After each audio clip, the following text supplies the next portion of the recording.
So si Coach L.A. Tenorio na nga po mga idol, ang bagong head coach ng Magnolia Hotshots. Ito'y matapos mapagdesisyonan ni SMC Sports Director Alfrancis Chua. Ayon sa report, nakadepende nga daw kung isasama ni L.A. si Coach Chito Victolero sa kanyang mga coaching staff dahil under contract pa ng Magnolia si Coach Chito hanggang December. Binigyan nga po mga idol ni Bossal etong si Tenorio ng kalayaan na pumili kung sino ang gusto niyang isama sa kanyang mga coaching staff sa darating na bagong season ng PBA. Ayon kay Alfrancis Chua, yung mga ganito daw, you have to experiment, baka nga daw mag-click ang Magnolia Hotshots dahil na nga rin sa mga disappointing conference ng Magnolia under Coach Chito kung saan madalas lagi silang nasa itaas ng standing after ng elimination, tas pagdating ng playoffs maaga lagi silang nalalaglag. Sa 9 na taon ni Victolero, isang beses niya nga lang napagkampiyon ng Magnolia noong 2018 Governors Cup pa. Sabi ni Boss Alfrancis Chua via text message ay nagpapasalamat daw si Coach Chito sa 9 years na pamamalakad niya sa Pure Foods franchise. Sa paglipat ng possession kay L.A. Tenorio, baka nga daw sumarap ang timpla ng Magnolia Hotshots. Marami ang nagulat sa balitang iyan, miski ang kanyang mga kasamahan sa Barangay Ginebra ay hindi makapaniwala. Halo-halong emosyon para kay Coach Tim Cone. Ay ready na nga daw si L.A. na maging head coach ng isang PBA team. May halong saya at lungkot naman ang naging reaksyon nila Japet Aguilar, Justin Brownlee at Scotty Thompson sa paglipat nga sa Magnolia ng kanilang former teammate na si L.A. Tenorio. It's weird. It's also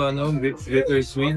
Yeah, long time teammate ko siya. At the same time, happy ako sa kanya. I will support him no matter what. I couldn't believe it when I heard it. My 9 years in the Philippines playing for Ginebra, I feel like he's been like my second coach. It's like a bittersweet type of feeling. I can't wait to see what the Manila Classic is in LA on the other side. But I'm definitely happy for him.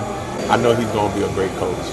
Hindi lang pagiging coach ang gusto ni Boss Alfrancis Chua kay Tenorio mga idol, kundi playing coach nga daw para sa Magnolia. Para kung sakaling nga daw na ma-injury ang point guard ng Magnolia ay pwede siyang maglaro. Pinagpaplanuhan nga daw nila yan sa ngayon sa ikakaganda nga daw ng karir ni LA at sa magiging future ng Magnolia. Response naman ni Tenorio ayon kay Boss Al, wag na nga daw, baka ibu daw siya ng Ginebra fans. Pinapaabot ni Alfrancis Chua na sana nga daw maintindihan ng mga Ginebra fans na nasa Magnolia na si L.A. Tenorio. Mukhang awkward na ang mga magiging laro ng Manila Classico between Magnolia Hotshots at Barangay Ginebra. Wala na atang magaganap na asaran. Bawas excitement para sa dalawang team dahil alam naman ng lahat na matagal na panahon ng mortal na magkaaway ang mga fans ng Ginebra at Pure Foods. Dahil sa paglipat ni L.A. sa Magnolia, eto na siguro ang simula na magkabate-bate ang mga taga-suporta ng magkabilang team. I told him, mag-playing coach ka.